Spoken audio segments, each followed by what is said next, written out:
the American League Championship. I don't believe it. It just continues. My, oh my. High fly ball into right field. She is gone. Oh, drives one. Right field. Did he do it? He did. Are you kidding me? Let's go.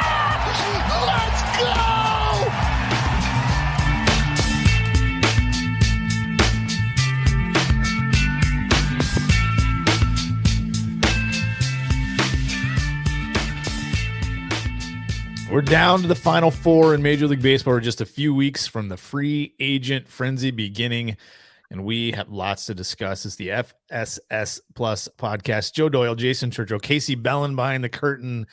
Hey, let's refresh this right at the top. I think last week, Joe, we both kind of picked the Phillies. I was on the winner of the Braves Phillies winner as my favorite to win the World Series. You outright said Philly. Still like Philly now, or that we're around from the series, or do you want to reset that a little bit and look at the matchups and say, hey, you know what, maybe I like one of the clubs from the American League? No shot. If you live in Philly and Nick Castellanos is out there, lock your doors, close your windows. The man is a menace. He's an absolute menace. Kyle Schwarber, Bryce Harper, Nick Castellanos, the guys just show up this time of year, man. And it's every flipping year. And then you add a 4-for-4 performance from Trey Turner in a deciding game. Well, game 4, game 5, or game 4. I mean, it was deciding. That team, for one side, that team is just, they're so fun, and they shouldn't be this good because they're not that athletic, but God, they know how to get it done in October. And I do want to give Casey just a quick shout out. He said it was going to be Texas that wins it all. And he said they were just going to straight steamroll bludgeon their way there. And that has happened in spades. They kicked the crap out of their division or out of the ALDS. So I think everyone's in a pretty good spot right now. I think we could see the writing on the wall with the Baltimore Orioles, though. Good team. Yeah. There's some depth on that roster, but there's not a lot of, at least this season, there weren't a lot of big time like impact offensive performance, just a lot of good ones. And we know that they have a problem in that rotation. They don't have guys that can really match up real well. So when you get a really good pitching performance against them, they're pretty beatable. Bryce Harper, I wanted to bring this up. Bryce Harper was the teenager on the cover of the Sports Illustrated magazine. I was telling you guys before we hit the big red button here that I saw him at College of Southern Nevada. So technically he's not a high school draft pick, it's weird to think about, but everybody knew he was going to be the first pick in the draft. So it was fun to see him in quote unquote in college. But how remarkable is Bryce Harper at this whole baseball thing? Like, I don't even mean on the field, like everything. Like, he's obviously really good. You put him in the batter's box, and when he's healthy, he's a good right fielder, or at least a solid right fielder. He's learned how to play first base, but he's obviously a great hitter. He's won a couple of MVPs, but that guy gets it. Does he not? Does he not understand like how to put on a show, how to handle himself? And the writing was on the wall a little bit for this to head in the other direction. You get a kid that's getting all this attention at 13, 14, 15, at cover of the SI magazine at 15 or 16 years old, hitting 470-foot moonshots. The writing was on the wall for like some bad stuff to happen, to get distracted, to head down the wrong road, to get money at too early of an age. Kudos to Bryce Harper and those around him for, I don't want to call it growing up. Like, it's not easy to do what Bryce Harper has done. All that attention, all that money immediately. How long did it take him to get to the big leagues? 10 minutes after he was drafted. He was not in the minors very long. Bag of chips and a sandwich. Right. Absolutely remarkable. And he's fun. I saw that presser the other day when they were asking him about staring down Arcia on the home run, and he just flat out said, I stared right at him. I mean, like, and he didn't make a bigger deal out of it than the question asker. He didn't talk a bunch of trash. I think Bryce Harper is exactly what Major League Baseball needs. And it made me a little sad. Like, I love Mike Trout. I think he's a good dude. I really do. I think he's frustrated in Anaheim. I think he doesn't want to say that. He's just a different human being than Bryce Harper. Mike Trout is not fun. Mike Trout is not fun. Bryce Harper is really fun, even though he doesn't really talk all that much. I just think it's remarkable what has happened with Bryce Harper. He was great in Washington. He was pretty much great right away. Multiple MVPs, and man, he makes that Phillies team go. Obviously, a lot of fun to watch, Joe. Yeah, it's some of the most organic theater that I think the sport can provide. Like, he doesn't force anything. He's not a guy he's not a shit starter. He's not someone that's looking to, poke fun. And it's everything about Harper. Like, he hits this home run last night. He almost injures his arm, and then immediately after the game, he goes on Twitch and he just starts watching his own highlights with his Twitch streamers and saying, "Wow, that was fun, y'all." Like, there's just something so wholesome about Bryce Harper. It's like he doesn't see himself as a celebrity. I think he handles the local fans the right way, both in Washington and in Philly. And it's interesting because when Bryce left Washington, he was coming off of a couple, like, he was a little bit enigmatic in the fact that he had a couple like okay seasons. There was a lot of strikeouts, and then he was coming off a banger season when he was a free agent, and he seems to have kind of ironed out everything in terms of like where his warts were in Washington. Now he's just the consummate professional. Like, he gives you a good at bat every night, every week. The thing that I think is remarkable about Bryce is, you mentioned that he made it to the big leagues in like 10 minutes. If you go back, you're right. If you go back and watch Bryce Harper highlights from the College of Southern Nevada and his rookie year, and his blink in the minor leagues, like that swing, like nobody's teaching that swing. Like, it's not good. And it really, I'm not saying it's bad. Right. And there's a lot about it that hasn't changed either. A lot, but That's lot of crazy. it has. He's just matured in every way that you'd expect a professional hitter to mature. But man, there's barrel tipping and trigger issues in terms of like repeatability, and his attack angle was flat as hell. Like, he had a really I don't want to say like problematic swing, but it certainly wasn't pretty. And he's just grown with the game, and I think it speaks to just how talented, like how phenomic he is, if that's a word. He just It is now. It is word. He just play ball, man. He's just a ball player, and I found it interesting that you said Mike Trout isn't fun, and it kind of speaks to like, who is the face of baseball? Like, is it Shohei? Is it? I think a lot of people coming into this season would have said Ohtani or Mookie Betts. I think Mookie Betts. There's a lot of people that want Mookie to be the face of the game, and there was some Julio Rodriguez and Acuna during the season as the face of the game. I'm not so sure it's not Bryce Harper. And if he puts another ring on his finger, I think he kind of cements it as, this is the dude. Yeah, I went and looked up just to see how many minutes he spent in the minors.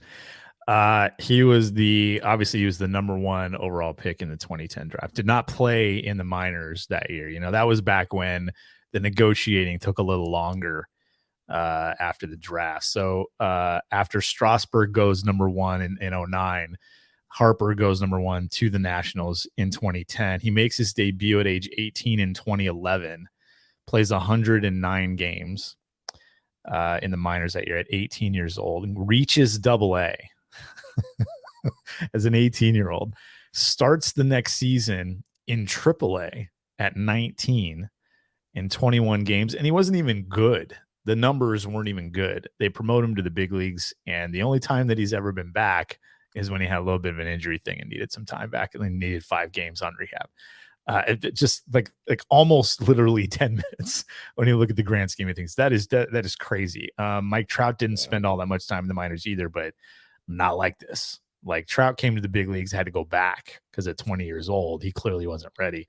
Harper's been great. You mentioned, some of the seasons. Like, somebody put up on Twitter the other day, who's had a better career, Trout or Harper, if you include postseasons and everything. And it's clearly Mike Trout at this point. I just don't know. I just don't know if you want to include postseasons and things like that. I don't know if Harper can really catch Trout, because from a wins above replacement standpoint, we're talking about almost twice the wins above replacement, through the end of this regular season. But man, Harper wins again, like you said, he wins another ring. Maybe he's the World Series MVP. Maybe he's the LCS MVP. And again, we're talking about a guy who's 30 years old.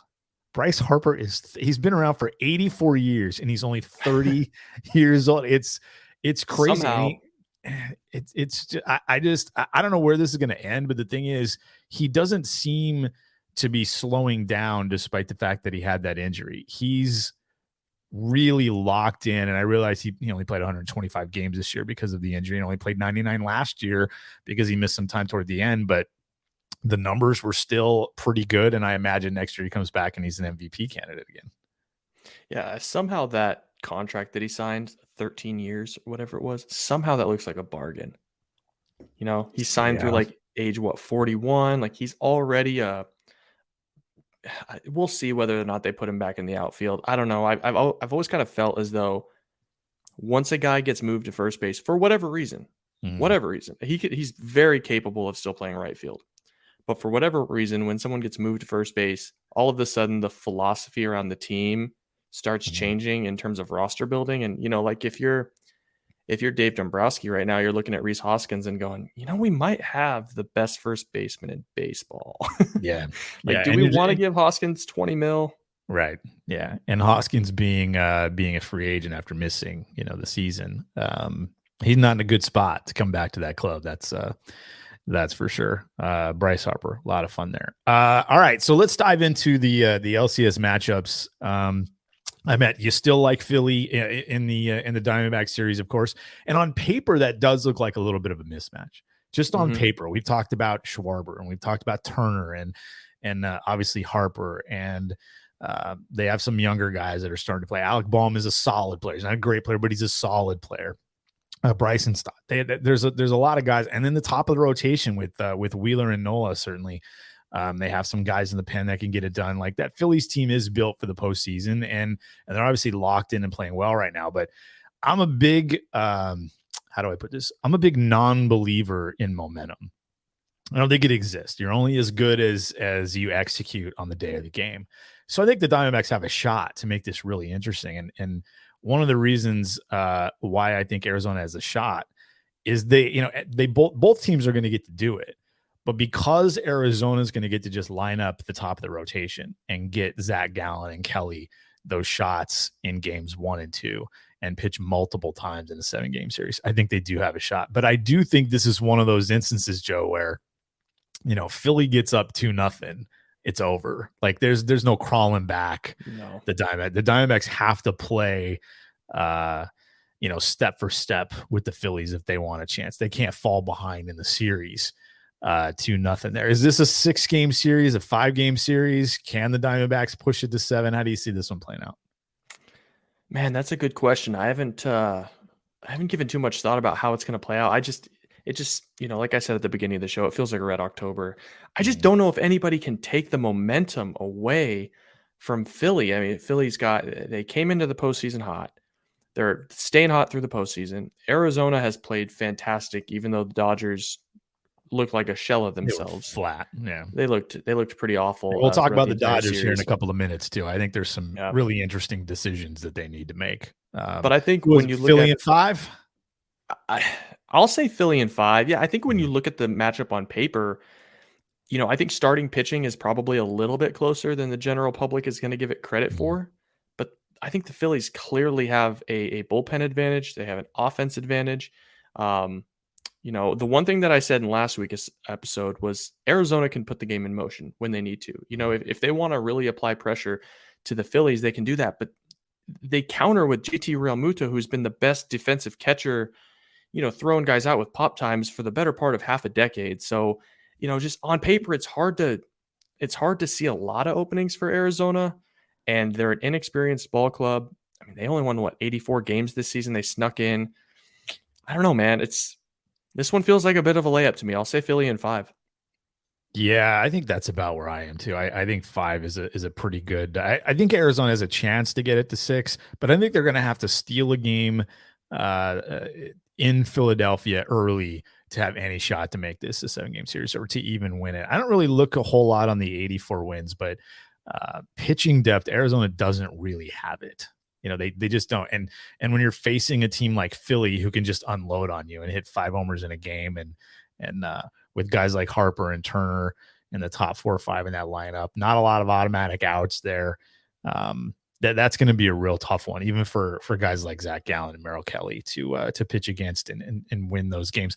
You made a good point there, Joe. The ability for Arizona to run, I think it's going to be huge for them. They defend also. I think they're just going to need to make big plays. There's no margin for error here. I'd kind of like to see Arizona, make this a really good series. There's some players over there that I really like. Corbin Carroll's obviously from the Seattle area, about 20 minutes from where I'm sitting right now. Paul Sewald was in Seattle for a while. He's an easy guy to root for. Ketel Marte, former Mariner. So there's some connections to the team that we cover on a little more regular basis. But man, like that's gonna be difficult. Over in the American League, here's what's really interesting to me about the Texas Rangers. And like I said, I don't believe in momentum. I think you're only as good as how well you execute that day. The previous day doesn't make a damn bit of difference. But here's what Texas has going for them. This is not just we're going to score 9 runs and beat you kind of team at this particular moment. That is not what we've seen. You go to that Baltimore series. What happened in that Baltimore series? Because they didn't just win 9-0, 9-7, 10-8. They didn't do that. They also pitched really well. Mm-hmm. And that's something they did really early in the year. And we questioned during the year, can they keep this? And they couldn't. They didn't keep it up. They had to squeak into the postseason behind that offense. If they're going to get Max Scherzer back, if they're going to get earlier season Nathan Eovaldi, Jordan Montgomery's been pretty steady. I think the Rangers can pitch with the Astros a little bit. I think the bullpen is still a concern, but if Texas gets 4-2 lead heading into the 6th or 7th inning, it's really going to be about, can they slam the door? And I think they're going to have those opportunities. I think that series is going 7, Joe. I think the Texas Astros series, Rangers Astros, I think there's a good shot to go 7. Let me give you a hot take. I think if Max Scherzer is healthy enough to pitch, you don't pitch him more than 2 innings at a time out of the bullpen. I just think he wasn't spectacular in August and September. They've got a good thing going right now. Like, these guys are starting to heat up when they haven't pitched well all season. Now it's Max Scherzer. You put him in that, mad bum, 6th inning, 7th inning, 8th. Like, you get the guy who wants the bright lights, the ball at some point in the series. But I don't think you give him the ball to start a game. I think you got enough arms pitching well and clicking right now that you don't do that. I mean, I kind of look at what the Dodgers did. I mean, they were short of arms, and they go out and acquire Lance Lynn, who had been awful all season. He wasn't terribly good for the Dodgers down the stretch either. And they were kind of pigeonholed to have to start him against the Diamondbacks. And, well, the Diamondbacks just did something historic by hitting moonshot after moonshot after moonshot after. To me, I don't think you have to start Max Scherzer because it's Max Scherzer and it's the playoffs. So the thing with this is going to be, how much does the Astros experience play into this? Mm-hmm. Because I think it's really hard to ignore that. I mean, Alex Bregman has been kind of quiet all year. He's gotten hot. Altuve's gotten hot. Jose Abreu has been an absolute Jose Abreu won the game. The Astros down the he stretch won the game for him last night. Really flipped the switch there. He had more home runs in that clincher than he had in April and May. Man, he was terrible early. He was so bad. That contract looked like an absolute, and it still doesn't look great. It looked like an absolute disaster for the first 4 months of the season. And you look the second half, and in terms of batting average and things like that, still not great. But he was a 109 WRC plus bat the second half of the season. When you look at September, October, he was up in the 120s. So this is a guy who rebounded. He's obviously been good in the postseason, lengthening that already good Houston. I do think at the end of the day, Houston's too much for the Rangers. I do too. There are too many arms that can miss bats. They know what they're doing with that pitching situation. They can combat Justin Verlander only going 5 and giving up 3 runs and being down 3-2 when he's removed. They're prepared for that sort of a thing. I do think the Astros are too much, setting up setting up a repeat World Series. I'm going to take Houston in 7. You think it's going to go 7, Joe? I think it's going to go 6. And the reason I say that is because I think that the disparity in talent on both sides is pretty wide. I actually think Houston is a way better pitching staff than Texas. And I think Texas, they've been hot. They're getting good results out of Eovaldi and Haney and some of these guys that weren't necessarily great in August and September. But I think that kind of runs out when you run into a team that saw you 13 or 14 times. I'll say this. Corey Seager looks like a man on a mission. Like, I'm not sure. Maybe it's the injury that caused him to miss a month and a half. I'm not sure why we're not talking more about how incredible his season has been and how quickly he's taken to the American League. And I don't think we're talking enough. Maybe we are, but Evan Carter has been unbelievable. That guy looks like a star, maybe not in the making, but a present star. And I think because of that, kind of came out of nowhere a little bit. When the season started, it was like, it's like Evan Carter's a good prospect. Really, nobody was like, this is a top 5 prospect in baseball, but that's how he's performed. I started the year in AA, raked, got to the big leagues over the late in the summer. He's hit, looks like he belongs. But yeah, going back to Corey Seager for a second.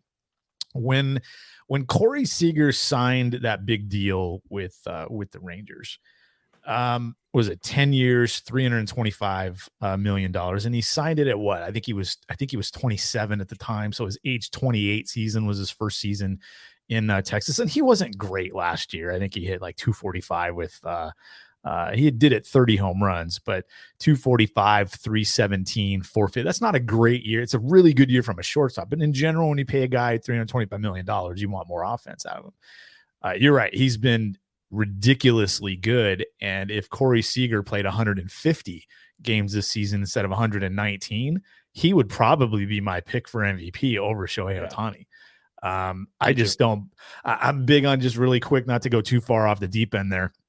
When you get a guy like Ohtani who doesn't impact the season for a whole month, I really don't care what he did the previous 5 months of the season. If there's another legitimate high quality MVP candidate, that guy's going to get it if you don't perform at all in September. And for the other 5 months, you perform for a mediocre baseball team. I would have voted for Seager if he had 145, 150 games, 327, 390, 623, 33 bombs in 119 games playing shortstop playing a decent shortstop. And Corey Seager's not a bad fielder. He's one of those shorts. He reminds me of Cal Ripken in a lot of ways. He's never, ever going to wow you. He never was going to wow you with range and flashy plays. But he's kind of back and forth. When you look at the advanced metrics over a long period of time, he's right around average 1 year, and then he's below average the next year. Then he's above average the next year. Then he's about average for 2 years. I mean, just like I don't buy those defensive metrics like a lot of folks do, but he bounces around average and has pretty much his entire career, and did it again this year. DRS liked him. Outs above average. It's like, you've been okay. And then you go out and hit 33 home runs in 119 games. Yeah, an elite season from Corey Seager. And what would that have looked like at the same pace anyway? Over 150 games. I mean, it's an 8-win season. I mean, he ended up being a 6-win guy. Yeah. I mean, anyway, you wouldn't have to shake off the rust either. He was hot as hell when he got hurt, and there was a little 2 weeks there where he kind of stumbled back out of the blocks. I mean, we might be talking about an 8.5-win season. Yeah. It probably would have ended up one of the top seasons ever by a shortstop. And that for me would have been enough for an MVP vote. I would have, that would have been my guy. Yeah.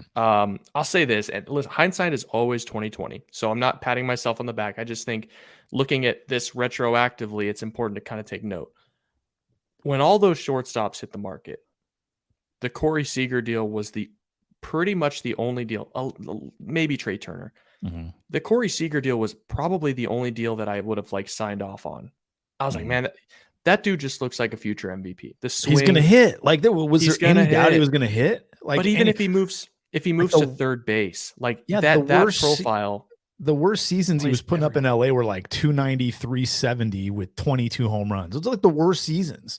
Yeah. My apprehension on Corey Seager was his back. Like, is the body going to hold up? Because he's always beaten up. And he how fell apart long this can he year. stick at shortstop? That's still the thing. He's 29 years old. He's going to be 30 next April. How long can he stay at shortstop? I'm not saying you have to do anything now or anytime real soon, but does he have to move to third base at 32 with 6 years left, on his I don't know deal? if it matters. Very possible. Matters.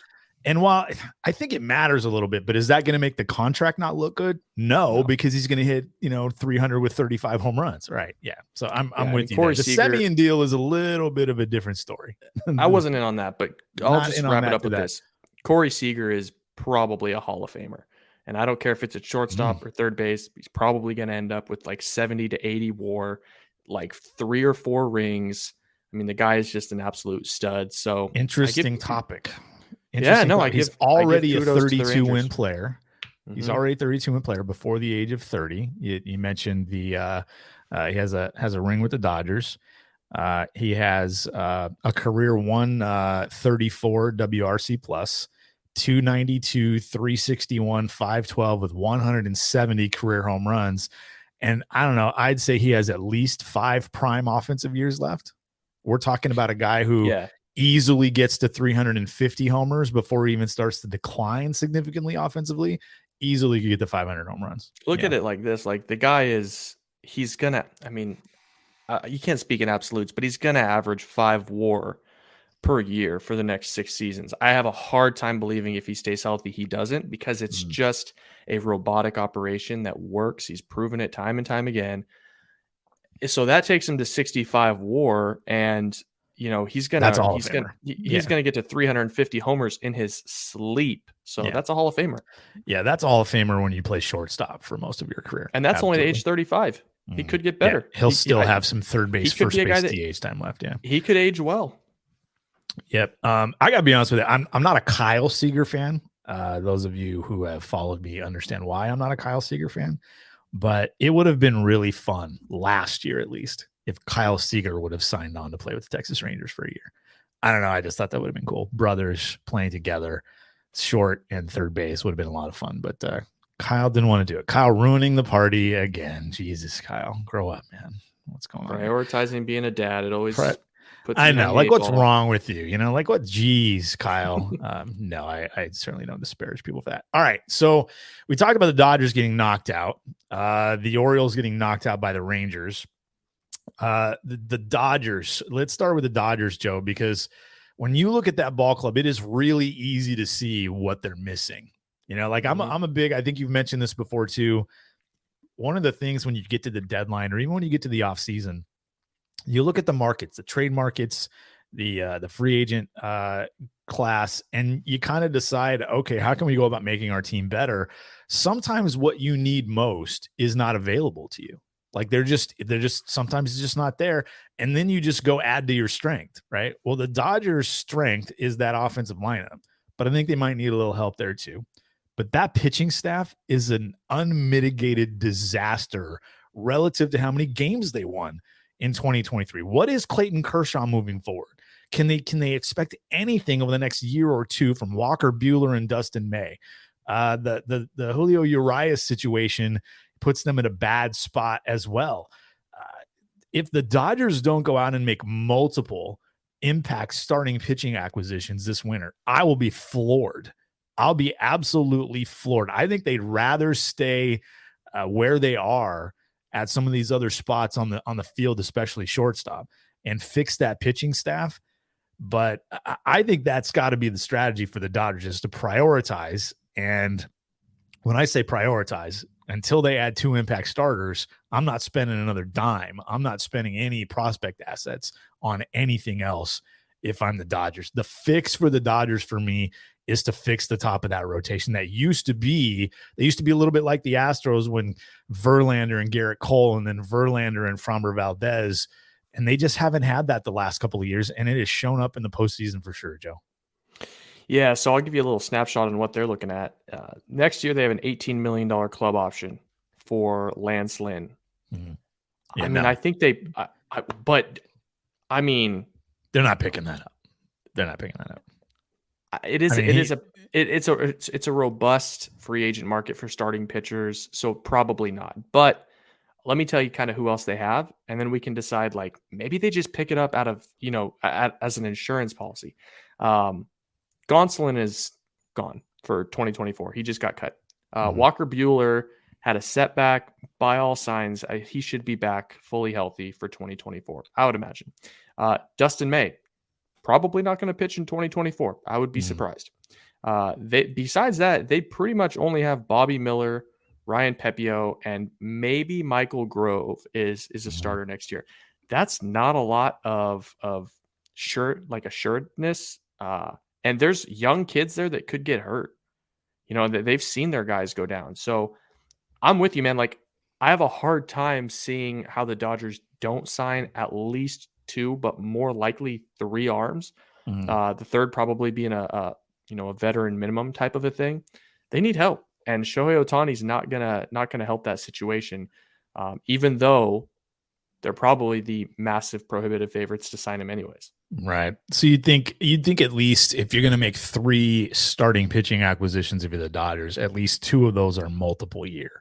They're 2-year to longer term deals, and then maybe in the interim, they just go for a short-term deal on some of these guys. They do have some pitching on the way after Miller, but, I think Nick Frasso's at least a year away. I think Gavin Stone might be able to help. I'm not sure where he fits into their rotation for 2024, probably at the back end somewhere, of course, but not necessarily a guy that's going to step up and be a top of the rotation option. But and to be honest with you, I don't really know where they go. Are the Dodgers Sonny Gray and Jordan Montgomery? Are they make a big trade? About Jack Flaherty. Can they fix Jack Flaherty? He's local. Yeah, that'd be an interesting 1 year get. If Flaherty's willing to take a 1-year deal for 12 to 15 million guaranteed with some incentives, go to the Dodgers, go to the Rays, go somewhere, get fixed, and then go back out on the market. He's one of the younger starting pitcher free agents. This is a really interesting idea, Joe. Yeah. I'm into that. Yeah, I don't know what they're going to do, but I should mention Emmett Sheehan. He had some moments this year, but the point is, like, everyone that we've mentioned is 23, 24. They haven't logged a ton of innings. We've seen, arms go down. So I just don't think you can rely on these guys that have less than 80 career innings to carry you to where you need to be next year. They need, man, you look at this Dodgers team, they don't have a horse. If Clayton Kershaw comes back, he was porcelain this year. And he, ran out of gas down the stretch. So, I don't think certainly can't call him a top of the rotation option. Yeah, and he was like a 5-inning guy even when he was healthy. Yeah. And if you do, you got to give him $20 million. So they're stuck. It's a sticky spot for the Dodgers. It is, and they're gonna have to make some decisions on a couple of free agents too. Do they want to bring back Jason Hayward? Do they want to bring back JD Martinez? And if not, who replaces him? There are a lot of question marks on their bench as well. I think they brought over Ahmed Rosario to help them with depth at second base and shortstop and to play off the bench. And, he was, pretty decent for them actually, considering he was a bench guy, but he's a free agent. Like, they have some decisions to make, just about up and down that, obviously Mookie Betts is back. Freddie Freeman's back. Will Smith is back. James Outman is back. Max Muncy is back. So they have the core. But I can't remember the last time the Dodgers had this many question marks in the rotation and, on the roster itself. It's going to be really, really interesting to see how they go about it. Now, you can go a long way into fixing that roster by signing Shohei Ohtani. But if you don't, I don't know what their offseason looks like. It's going to be absolutely fascinating. I think the Dodgers, because they're such a huge draw, Joe, they're one of the elite organizations in all of sports, really. They're one of the it's still one of the most talent laden organizations in the game, despite the shortcomings that we're talking about right now. The farm system is always good. Sometimes it's great. And they're a big draw. Being in LA, being on the West Coast, being down in California, being close to the beach, that I think the Dodgers, as much as any team in Major League Baseball, and especially with the Shohei Ohtani connection here, they kind of control the offseason as much as any team in baseball this year when it comes to free agency, and it comes to guys that they might move, when it comes to, certainly Ohtani and some of the other big ticket guys, especially, that pitching market. And that's why I'm not real confident we're going to see the pitching market fall back to where it was 2 years ago, because I think last year's spending spree could leak over. And I think the Dodgers are going to lead the way. If the Dodgers go out and say, hey, Jordan Montgomery, here's 6 and 150, like all of a sudden the pitching market is huge, right? If they don't, and no other team does, or the Mets don't, one of those, those big elite spending teams don't come out and kind of set the market high, we could see a really competitive off season with pitching. But I think the Dodgers kind of control all of that. Yeah, they have $138 million committed to 2024, not including pre-arb and arb. So more than likely they have about 155 million, 160 million committed. That's not a lot for them. They have $120 million in spending room to do whatever they want with. You could go get Shohei Ohtani and you could add 50 million more on top of that and still wouldn't approach what they've peaked at. So they're going to blow right past the luxury tax. There's no doubt about that. The Dodgers should probably be back on the mountain that they I don't want to say fell from, but reseeded from. Sure. They certainly did. Now, obviously, regular season won a bunch of games, but they obviously had question marks. There weren't a lot of people picking them to win the World Series, and it's understandable why. Even before the loss to the Diamondbacks in the LDS, it was really understandable why. You have to have pitching you can buy in. Yeah, they're here for a reason. They cut 50 million off the top for 2023 for a reason, and I think it makes the whole, like, if they don't land Shohei Ohtani, how confusing and befuddling the last 24 months of the Dodgers front office will have been. I think everyone just presumes that they're making room. So that's true. That's very true. They did shave. I think the tax number went from 280. I think it was 286 in 2021 to 267. I think this year, but the cash number went down, like you mentioned, almost $60 million between 2022 and 2023. So you got to figure they were planning. And there's way more. There's way more coming off next year. Hayward, Martinez, Kershaw. They'll be able to do absolutely anything they want to do. They've got residuals on the books for Justin Turner that's coming off. Like, they're going to save so much money. They're going to be able to do whatever they want. Right. I think this is a test for that front office. I know Brandon Gomes is technically the general manager there, but he doesn't call all the shots. Ownership gets involved there, quite a bit because they spend money every year. Andrew Friedman is the shot caller there, really, and I think this is a big test. I mean, that's a really good front office, by the way. You get Andrew Friedman with all his experience in Tampa. You get Brandon Gomes, who's kind of new to the position still, but Josh Burns is your VP of baseball operations. Jeff Kingston is your vice president, assistant general manager. There's a lot of really good, interesting front office guys there. I think this is their biggest test. I do, because you're going to spend and you're going to make moves, but they're a little bit more, what's the word I'm looking for? Their margin for error is a little thinner than it's been in the last 15, 20 years in terms of making these moves, considering where they are and all the open spots on the roster. All right, let's flip over to the Baltimore Orioles in the American League. Finished with the best record in the AL. They get ousted. They don't win a game in their series against the Rangers. I keep saying you could kind of see the writing on the wall here. It wouldn't have surprised me if the Orioles won that series, Joe, but it certainly didn't surprise me that they did not. It was a year early for this team, and they were great and very consistent over the regular season and winning the American League East. If you are the Baltimore Orioles, if you're Mike over there in Baltimore running that club, what is your priority heading into this offseason with that young club, with Adley Rutschman behind the plate, Gunnar Henderson, on that infield? They got some young talent coming up still as well. They got some infielders, got a couple of outfielders that may break through. Like, they don't really necessarily need to go put assets into that lineup, but that pitching staff, I imagine, is at the top. What do you do? Can you attach a name or two to your priority list if you're running the Baltimore Orioles this winter? Yeah, my priority would be to get older. like plain and simple. I know it's nice that you have so many players that are controllable and cheap, and you have options all over the diamond, but you got to get older. Like, Mhm. if I'm Mike Elias, these are two names that I'm actively trying to move. Like Colton Cowser and Jordan Westbrook should not be in the organization on April 1st, 2024.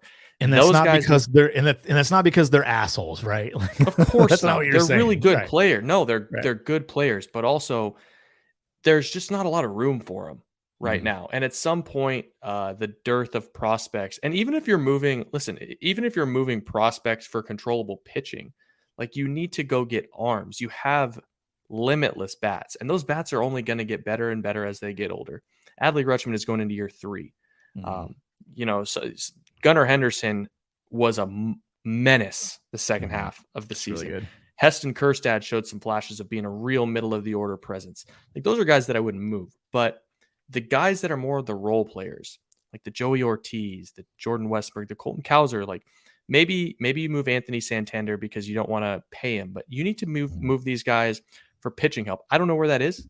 I don't know whether or not they want to throw together a massive package for Dylan Cease. I don't know what the White Sox are going to try to do this season, but this winter is going to be a unique one in that the Dodgers are going to have to find a way to acquire pitching. The Orioles are probably going to shake things up just with how they approach the winter. They've got to reconfigure that organization a little bit. Mhm. So because of that, I think there's going to be some names that we don't expect to be available on the market, and I think the Orioles need to be in on all of those. But yeah, I mean, to answer your question, it's just trim the AAA guys that you don't think fit into your regular rotation, your regular defensive rotation moving forward, and kind of improve some of the pitching. We've talked about how well Seattle and Baltimore line up. Mhm. Seattle has an overage almost in pitching if you count Robbie Ray being available and you count Marco Gonzalez being a viable option. If Seattle wanted to move a Bryce Miller, or Seattle wanted to move a Brian Wu, or if they wanted to blow things out of the water and move a Logan Gilbert, so the Orioles have a legitimate top of the rotation guy, the two teams line up really, really well. So I think finding partners to improve that rotation and getting an anchor, like getting a stopper, getting a guy that can give you 7 innings and 2 runs when you need it, is what Baltimore needs. Yeah, it's interesting. I do wonder if they don't, dip their toe into free agency for one guy, though. I know they're not a big spending team. The Angelos family there is one of the most ridiculous and sad and embarrassing ownership groups in Major League Baseball. But I wonder if they don't have room to go get one guy. So if I told you that they were going to go out and get one $20+ million a year free agent, who could you tie that to? Is this a Eduardo Rodriguez would be one possibility. I know he has the player opt out at $18 million. The Detroit Tigers would like him to opt out of that. It sounds like. Mm-hmm. Is that someone that Baltimore goes after, or is this do they just go to Sonny Gray or Jordan Montgomery or one of the bigger names on the market? If Marcus Stroman opts out of his $21 million player option, is that the direction you go, or do you just, or is this an Aaron Nola, Blake Snell situation? Probably the two best guys on the market if you're looking for deals longer than 3 years. Are they fits in Baltimore if they're willing to spend $20-25 million a year? My gut would tell me that they wouldn't splurge on one player. I think Baltimore has kind of proven that they want to go the analytic route. Like, hey, what do we do well? What can we really maximize and pull the full efficiency out of? The guy that comes to mind if he opts out in LA would be Andrew Heaney. Like, Andrew Heaney's always had some metrics and traits about the way that he delivers the ball that not a lot of other people can replicate. And I think as a lefty, that Baltimore team is right-handed heavy right now in the rotation. I think that would be a very, very good fit. Some of the other guys like Eduardo Rodriguez, yeah, but the guy that does stick out is Marcus Stroman. I mean, he's an East Coast guy. If you're going to splurge a little bit on a guy now, I'm trying to remember what the injury was. It was a bundle strain or a flexor capsule strain or something actually pretty concerning. And maybe Casey can pull that up, but I think, he's the type of guy that as an East Coast guy, he went to Duke just down the road. Maybe he makes some sense for the team, but yeah, I still think that they would be dipping their toes into like the San Francisco Giants market, like 2 years, Sure. 36 The million. Alex Cobb types. Yeah, Yeah, yeah. absolutely. So But they need that. They don't have it. before we move on, the one of the interesting teams this winter, I think, when it comes to starting pitching, potentially trading starting pitching, is the Milwaukee Brewers. Now, I'm not saying they should go out and move, Corbin Burns or Brandon Woodruff, but we know the relationship between team and player is not good with some of those guys. And if I'm not mistaken, Corbin Burns and Brandon Woodruff both don't really love the way the Milwaukee Brewers have gone about dealing with their contract situations. And thank you, Casey. Stroman had a rib cartilage fracture was actually the issue that he had this year. But he had a good year, one of his better years of his career. And if Stroman were to hit the market, or even if he didn't, I wonder if the Cubs would be interested in moving him since he'd only have 1 year left on his deal. But the Brewers, Freddie Peralta had a pretty good year. Woodruff and Burns sitting at the top of that rotation are obviously pretty good. Joe, you mentioned Dylan Cease potentially with the White Sox starting over, new front office. Obviously, they need to rebuild that organization. Maybe Dylan Cease is a guy they move. He's still probably a number 2, I would think. What do you think about the Brewers shopping one of their guys to try to fill some holes on the rest of their roster? You're probably going to shave a little money, off the top of that payroll as well because of the bloated arbitration salaries of Woodruff and Burns there. How does that fit into maybe what the Dodgers or the Orioles might want to do with their rotation? I mean, the Dodgers are the team, and the Orioles. That's a good point. I mean, they could definitely offer a package that could sway those two teams. I think, Woodruff, it got announced today that Woodruff is going to miss all of 2024 with shoulder capsule surgery. So right. All of a sudden, the Brewers are pretty tight in terms of the pitching depth that they have in 2024. Now, that being said, you have to look toward the future. Corbin Burns has made it quite clear he's not coming back to Milwaukee. I think that's clear as day. So you got 1 more year with him. His ARB number is pretty big. We're talking $15+ million. I think he made 10 last year. We're talking about 15 million, north of $50 million, right? I guess my question with Milwaukee, though, would be if you're going to move Corbin Burns, you got to think that the team wants to bring back controllable starting pitching. I don't see that in Baltimore, not as strong as I see that in Los Angeles. I could see, like a Michael Grove and a Landon Knack and, throw another lottery ticket from in the 15 to 30 range going to Milwaukee. That would make some sense. But I think you are fully admitting that Milwaukee is punting for 2024. And if that's the case, you might have to Adames. If you're Milwaukee, not that you want to just come out and make it obvious that you're, like you said, punting on the season, but if you're already going to be without Woodruff, you have 2 options. You have to replace his, performance or replace a good portion of it in that rotation somehow. And you're probably not going to be able to do that within the organization.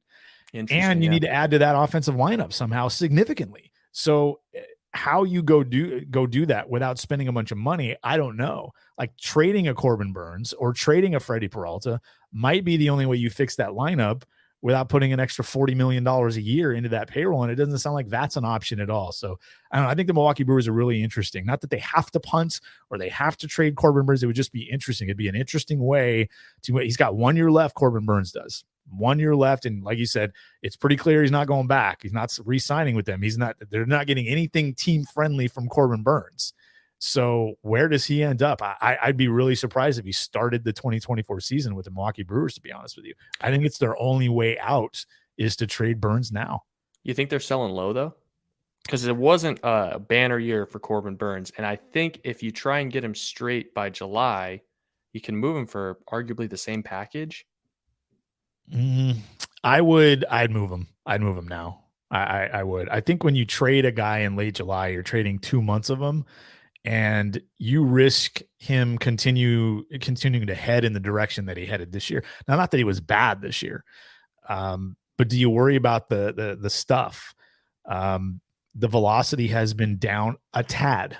The stuff and the command has been down a tad. But when you look at the runs allowed metrics, and he's certainly headed south since 2020, 2021.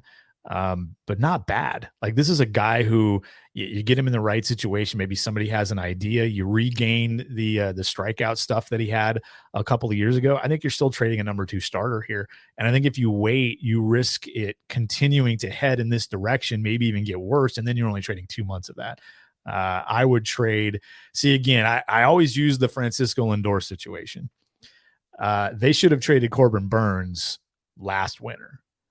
The Cleveland Guardians waited too long to trade Francisco Lindor. Didn't get enough for him. Now I realize they got Jimenez in that deal, but they didn't get enough for a guy that was a star. The Brewers should have traded Corbin Burns last winter. But now that they've waiting even longer, I think would be a mistake. But something like that, someone like a Burns being put on the market kind of shakes up that free agent group too. And maybe Milwaukee waits until most of the top guys are signed, and then they start talking to clubs about Corbin Burns. I think it'd be really, really interesting. All right, so the Orioles and the Dodgers both need pitching, and they probably go about it in very, very different ways. It sounds like that's what you expect, Joe, and I certainly wouldn't be surprised if LA basically spent money and the Orioles basically made trades. I mean, that's what those teams are about. All right, the Toronto Blue Jays, 2 consecutive years getting absolutely wiped from the postseason. I think one of the odd things about the Blue Jays, Joe, it's a good team, not a great team, but their window has disappeared on them. A couple of years ago, we were looking at Bo Bichette, Vlad Guerrero Jr. They had just signed George Springer. The situation at some of the other spots and they go out and get Matt Chapman, who's an older player and now a free agent. They end up swapping out essentially Teoscar Hernandez for Varsho, but all of a sudden George Springer's 34 years old and not quite as good as he used to be. All of a sudden Bo Bichette has a couple of years left even after the 3-year deal they signed.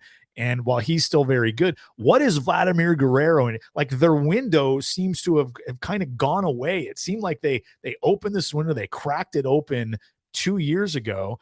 And we thought, man, this team has a chance to be really good for like the next 5 to 10 years. And here we are 2-3 years later. And we're like, well, I don't know.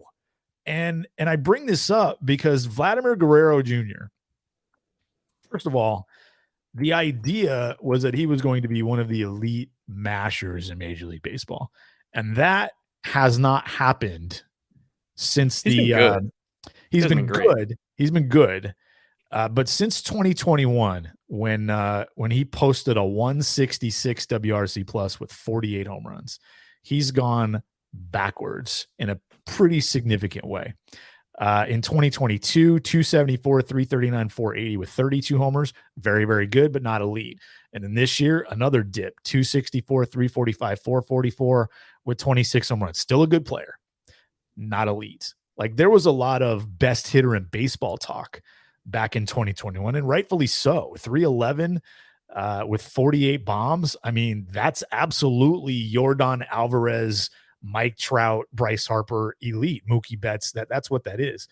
What is Vlad Guerrero now as he's getting closer and closer to free? Now he's got 2 years. He's got 2 years left, and he's really pricey in arbitration. I think I saw the arbitration projection for Vladimir Guerrero Jr. 20 and a half. Yeah, over $20 million for a DH.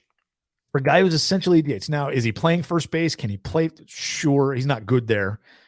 Would it make the most sense? That's the big question here. That's why I'm bringing this up. Would it make more sense for Toronto to move Vladimir Guerrero Jr.? Again, don't make the mistake the Guardians did. If you're going to move a guy, you're not going to sign. If you're going to extend Guerrero, let's end the conversation right now. It's over. But if you're not going to, or you think it's going to be better for your organization to move him at some point, move him now when he has 2 years of control left. And so you don't pigeonhole yourself into a situation where you're trading 1 year of him and maybe he continues to head south. I think you could convince a team to give you quite the haul. And if Toronto wants to shop Vlad Guerrero Jr. this winter, I think there'd be a little bit of a frenzy around him. I think just about everybody looking for offense would be interested in Vladimir Guerrero Jr., Joe. Yeah, without question. And, you and I cover the Seattle market more than most. It's a really good trade, like partnering. It's really good. I mean, Toronto's not going to want to close the door. They're not going to want to close the door on 2024. Their window's open. But I mean, if you're Toronto and you're willing to buy low on Ty France and you're willing to take on, let's say Toronto wants Ty France and Brian Wu for 2 years of Vlad. Mhm. I don't think it's the most outlandish thing that's ever been said. At the end of the day, you have to realize like Vlad has been down and he hasn't been a terribly, let's use the word valuable player. He was worth like, what was it? 1 WAR this year? Yeah. One. He's worth one win over the replacement player, Vladimir Guerrero Jr. And he's regressed every year since 2021. I'll say this kindly, his physique has regressed a little bit. It's a bad body. I'll say it's not. Yeah. It's a tough body to keep in shape. Seattle's looking for offense. There's a lot of teams looking for offense. Philly could use Vlad. They don't have the pieces to trade for it, but they could use it. This is why I don't think a team like Baltimore makes a ton of sense here. I think maybe the Yankees might make some sense in this regard. But yeah, I mean, there would be teams lining up to refill the Blue Jays farm system, probably give them the pieces to continue to compete in 2024. And there's teams that have the payroll flexibility to take on what should be presumed to be $50 million over the next 2 years for Vlad. The question is, the team that acquires Vlad, do they have any interest in re-signing him to a deal after 2024 or 2025? I don't think so. Unless things dramatically improve, I can't see any team ponying up or wanting to pony up 5 years, $135 million for Vlad. And that's kind of going to be the that's going to be the question. And if that's the case, that they don't really have interest in extending it beyond the 2 years that you'd be acquiring. If you're Seattle, do you want to give up a Bryce Miller or a Brian Wu for 2 years of Vlad Guerrero? If you pretty much know it's only going to be 2 years and that it might be a little bit of a risky 2 years. Now, when you just use I know WRC Plus isn't the end all be all, but just generally using WRC Plus, Vlad Guerrero Jr. a 118 in 2023, Ty France a 104.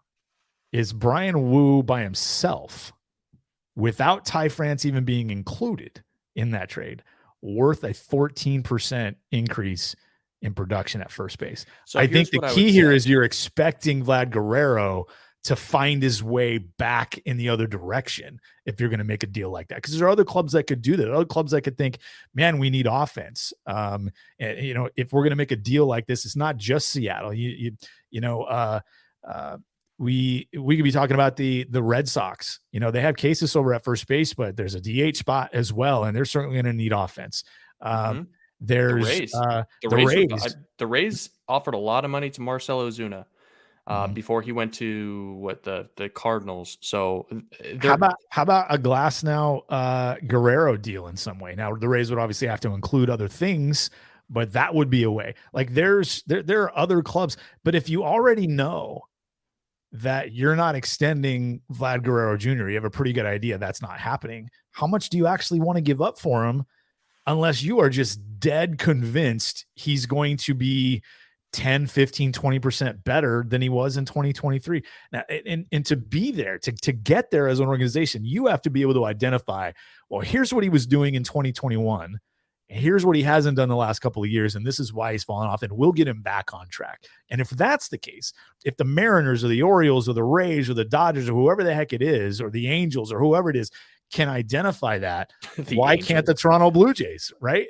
Well, the Angels are going to be mentioned for everybody. The Angels are absolutely going to be mentioned for every single free agent out there, pitching, hitting, and otherwise. But anyway, like if Seattle can do that, or San Diego can do that, or San Francisco can do that, I think the Giants would be an interesting idea for just about every offensive player out there as well. Then why can't the Blue Jays help Vlad Guerrero get back to where he was a couple of years ago? That would just be my, I'll throw it out there in the ether, kind of a question on the situation. But if I'm the Blue Jays, man, I got to get over the hump here. Like winning 87 to 90 games is great, but I'm not doing anything in the postseason, and I'm not getting the most out of my young guys who were supposed to keep my window open for a long, long time. And the biggest culprit of that is Vladimir Guerrero Jr.'s regression, Joe.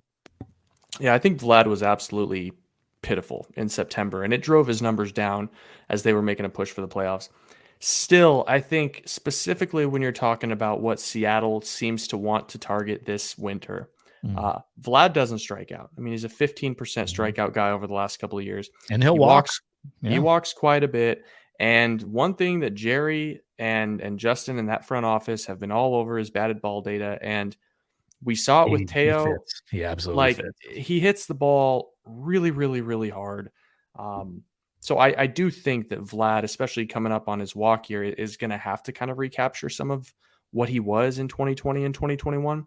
But yeah, I mean, to your point, it's like, is 6 years of Brian Wu worth 2 years of Vlad? And I think both teams need what we're talking about. Now, all of this being said, the biggest question mark here is, does eliminating Vlad from the Toronto Blue Jays significantly hurt their chances of making the playoffs? Because it was already kind of a middling offense. Like they haven't been the offensive juggernaut that I think people expected them to be. But listen, you got to pay Gossman again soon. I think they're going to try everything that they can to keep Gossman. You got to pay Bo, and Bo's going to be a $32 to $35 million guy. I don't think the Blue Jays, like you said, are going to be in a huge rush to pay Vlad $30 million a year, and that's what he's gonna command. And as Casey has pointed out in this show and previous shows, Brandon Belt is the best hitter on that team. I know, absolutely crazy that he was the best hitter on the team this year. Yeah, that's absolutely 35 years old. I think Brandon Belt is. That's crazy. Gossman actually has through 2026. They don't really have to worry about him for now. Remember, he signed a 5-year deal. Yeah, so they can wait a little bit on him. But you're right. They gave Bichette the 3-year deal. He's got 2 years left at an AAV of about $11 million. No shot they're keeping both, right? There's no way they're going to shell out $70 million per year to 2 players in one winter. You wouldn't think. But Vlad probably has to earn that first. I don't know if they keep him around for another year and see what happens, but I would start shopping him now. And if you got the offer that really put you back into the window, gave you back that window that you probably thought you had. I don't know. I don't know. And if I'm the Blue Jays, I want pitching to be part of it, but you're right, Joe. It's a really good point. It's not like that offense can survive or actually expect to get better unless you replace all of and then some Vlad Guerrero Jr. Because it's not like he was terrible. He was a viable starter, in the middle of your lineup. And by the way, Vlad Guerrero Jr., 24 years old. He will be 25 in March. So he's entering his age 25 season. So his prime is still right in front of you. That would be a very, very interesting piece. Let me tell you, thinking about adding a guy like that. Let me just give you a little kind of a callback to the beginning of this episode. 24 years old. What was Bryce Harper worth at 23, 24 years old in terms of WAR in right field?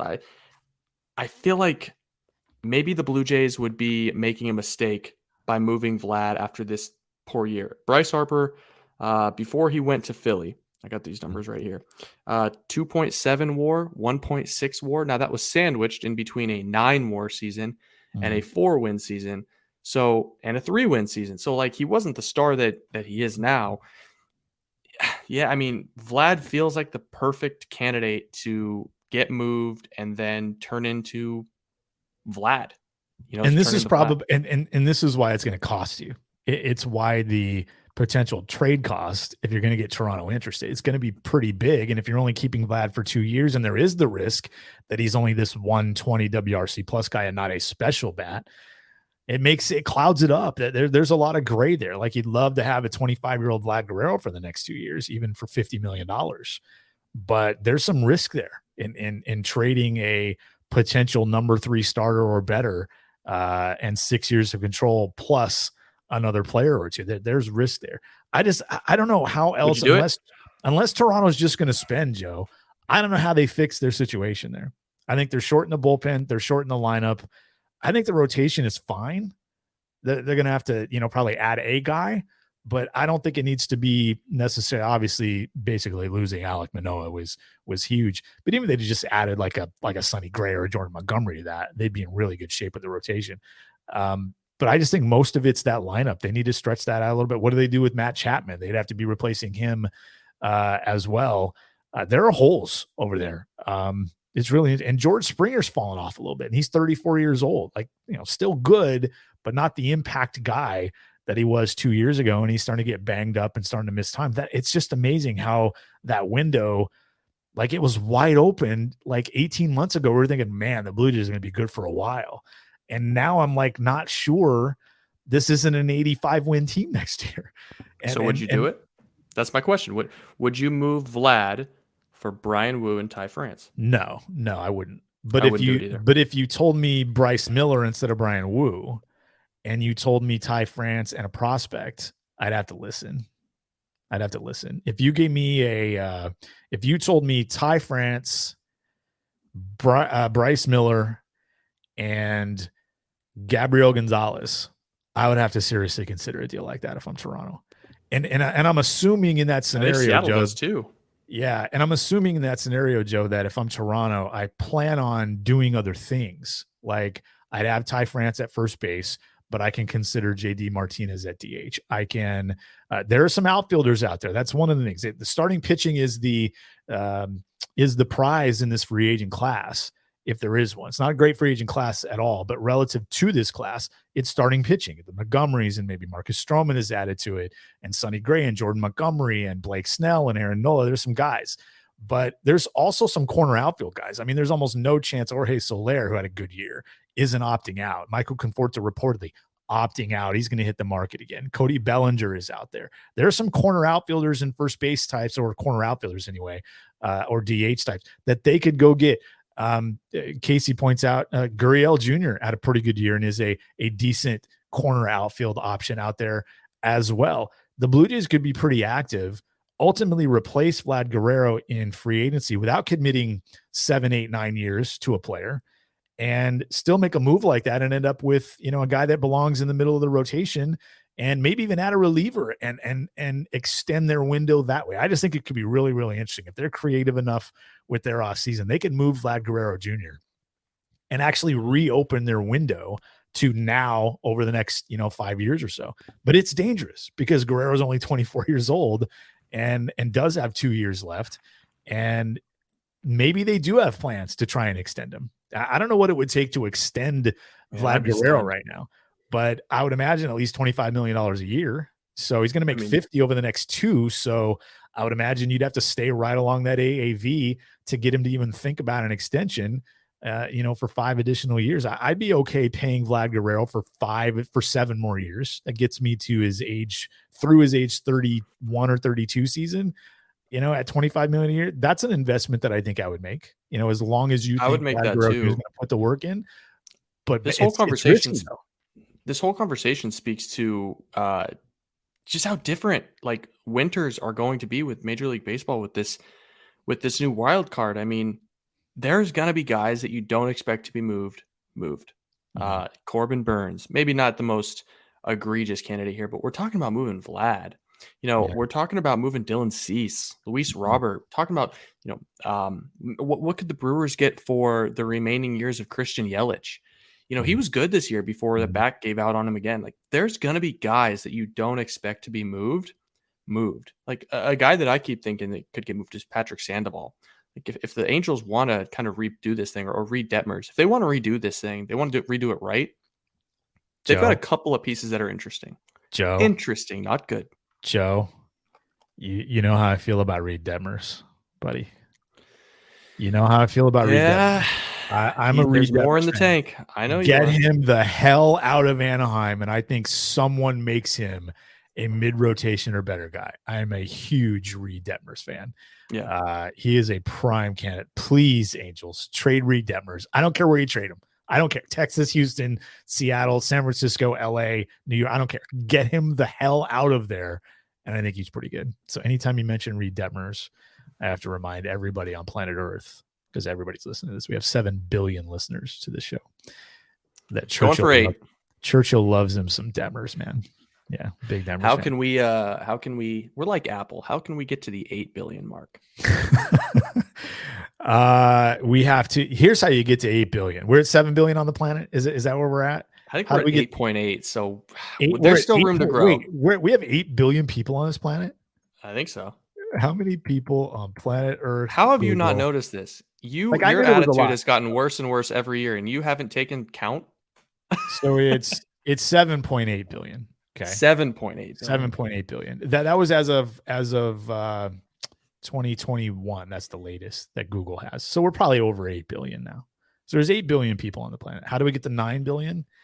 We either sit around and wait an hour or or we fund people having more children. That's what we do. Or we clone. This is going to be about clones. Oh boy. All right. Yeah, I love me some Redeemers. Sorry, I didn't mean to go completely off the rails. Completely off the rails there. Next week, let's throw the Minnesota Twins into the mixer. Let's throw the New York Yankees into the mixer, and we'll have conversations about their winners next week, and we'll check in on the league championship series. Hopefully, for the sake of baseball, both series are still going when we meet in 7 days. That would be an awfully quick LCS if we had any 4-game sweeps. Hopefully that doesn't occur, but if it does, we will talk about that as well. Hey, Joe, give me a parting shot. What's on your mind right now in the baseball world? Top. We spent this episode and even last week entirely on major leaguers, but what's going on in Doyle's world right now when it comes to, to baseball in general? Because I'm gonna be honest with you, I've had to go back and watch on tape the postseason. I've been so distracted by other things in the sports world that I've had to go back and watch some of this just so I can keep up.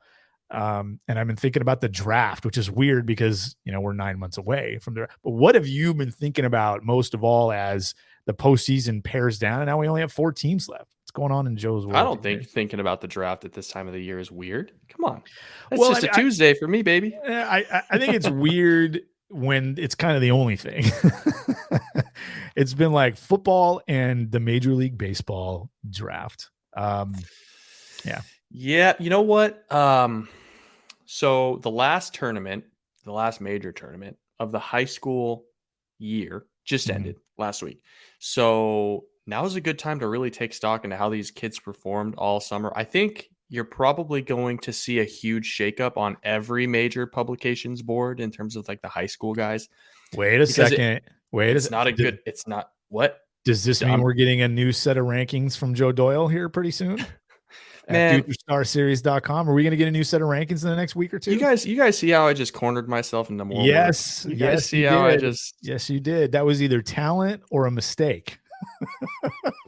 It was neither. It was an accident. Certainly wasn't talent. I mean, I'll probably have a new board out for high schoolers in 2 or 3 weeks once I get through all these numbers. But yeah, I mean, it's a down period, and you do kind of wish that some of these postseason series would go 5 games or 7 games to kind of keep you more interested. But like I said, man, I'm just replacing my windows, getting my doors checked, making sure that everything's closed so Nick Castellanos can't steal my wife, man. Just too much swag. Too much swag for one human being, and I fear for myself and my safety. I do like me some Nick Castellanos. That guy is fun. Really quick, the biggest game in college football this weekend. Wazoo, Arizona. Is all right. Give me a pick on that game. Give me a pick on the Oregon Ducks, 2 top 10 teams, the Oregon Ducks at Washington, and then we'll get Casey's Oregon Ducks. We'll get Casey's take on that game as well. Give me prediction on both those games. Arizona's not bad. No, that's not a bad team. Looked better last week. Yeah.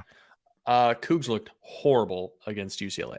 UCLA's defense is the real deal. The front seven, I'll say 30-21 Cougs. I think in Pullman, Arizona and Arizona State never travel. Nobody travels well to Pullman. It's such a travel chore. So I'll take the Cougs by 9 in Pullman. And, the Ducks game is going to be really, really close. I just think this Washington offense, and it just guts me to say this sort of thing out loud. It's disgusting. That offense is really freaking good. I don't understand why that would hurt, Joe. Yeah, I don't understand. Explain it to me. I don't get it. I mean, when the school colors are the same as a black eye, it kind of tells you how I feel about it. And the other school, Oregon's the same color as vomit. So even though they give you Even though they give you Joe. a different color scheme in their jerseys every week. Do folks in your house, the Oregon Quacks and the purple and piss, do folks in your house vomit gold, Joe? Sometimes. That is incredible. That I knew there was something special. We have a lot of you. money. I we have knew a lot it. of money. I knew so. So who do you like in that game? UW, Oregon. It's at UW. Take the Dogs by 8.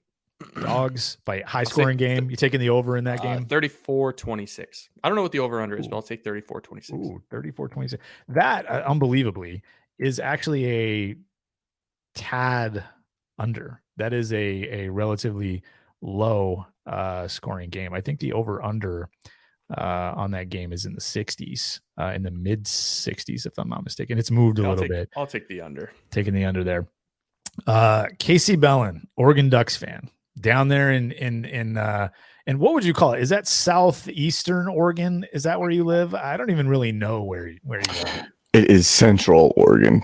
It's considered Central Oregon. So it's very unfortunate that we like Casey because Casey is an Oregon Ducks fan. He's also a Pittsburgh Steelers fan, by the way, which is just really, really weird. There are reasons for that. It's legitimate. It's not bandwagon. I mean, he literally lives in Oregon, so it's not bad. The Steelers thing, there's reasons for that. Totally get it. It's fine.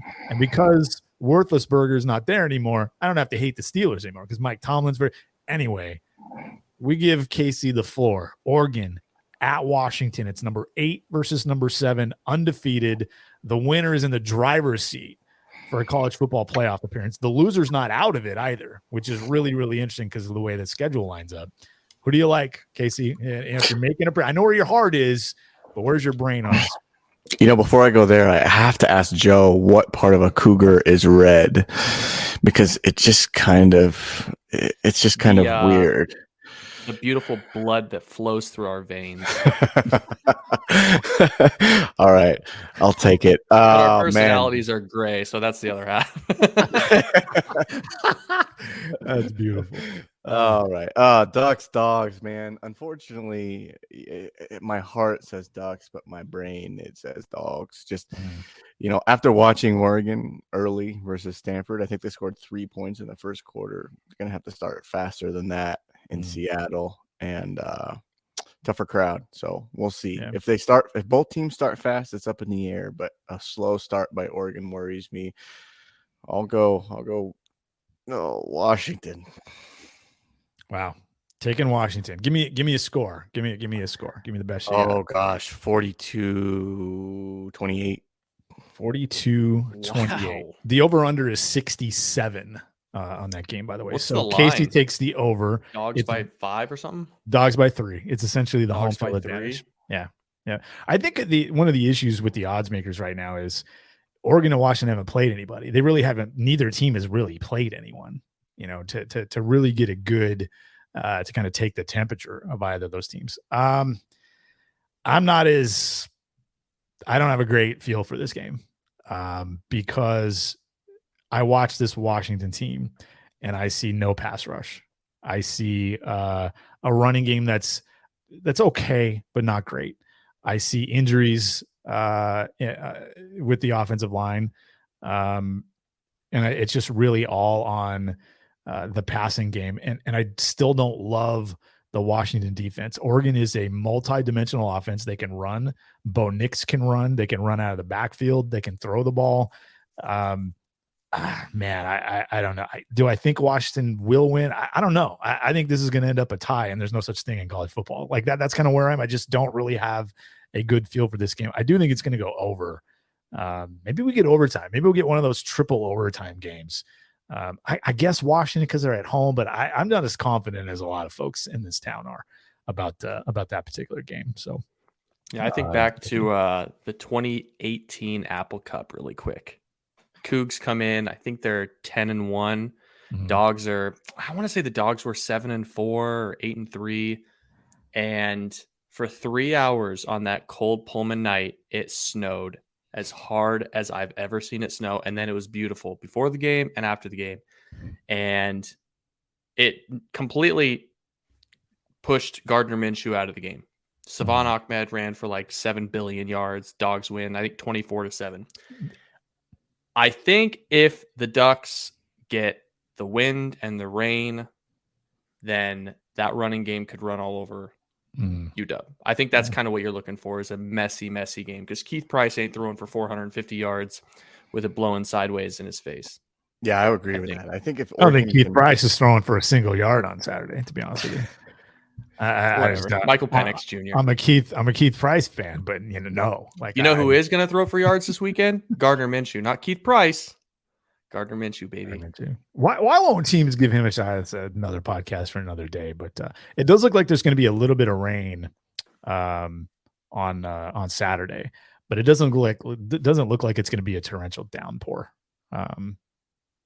By the time it wasn't supposed to snow in Pullman either. By the time, it wasn't supposed to snow in Pullman either. I think I remember that game actually, but if it's the year I'm thinking of, that was the year Myles Gaskin had a $170. Ahmed had like 85 yards. Gaskin went for 80 on one play, and it ended up and it was a close game. And then Gaskin's run kind of put it away and made it a 2-score win, if I remember correctly. Yeah, it was just an ugly game altogether. Yeah, that can happen. Anyways, sometimes. we've been talking about football for like 15 that minutes. happens sometimes in the Apple Cup, Joe. Like, it gets ugly. It happens every year. Just about. Yeah, just about. And that's why you guys bailed on the conference, because the Cougs were just because it was too boring. much. Yeah, you didn't want to travel. You just pansied out. Oh boy, that whole thing is a mess. I don't know if Oregon minded Washington State after last year. That was kind of fun, actually. Hey, we beat you 5 times in a row. Don't forget it. And it was recently too. It was like 13-17. It's the only time of year Husky fans are Cougars fans, when they play the Ducks. That's the way it works. It's the only game that Cougar fans root for the Huskies is when we die. Won't happen. Oh, wow. Won't happen. Arch nemesis, man. Yeah, I guess that's probably true. All right, we'll get back to baseball next week. We'll throw some other teams into the hopper. We'll talk about their off seasons, and we'll update everyone on our LCS and World Series picks, because I know everybody out there is taking what we're saying here on the show, guys, and heading directly to their bookie. Directly to their bookie. Football, baseball, draft, minor league, everything, directly to their bookie. So we have a responsibility. For the show. We need to charge for this show. Well, what do you think? 50 cents? Or are we talking big time, like $100 an episode? See, that would make us $3.5 billion a month. It's maybe $1. We need to go bigger. I don't think that's enough. My time is worth more than this. Beautiful. All right, we'll get back to baseball next week. Appreciate it. This has been the See Ya Case. Thanks, Bellin. Appreciate it. So just chill till the next episode.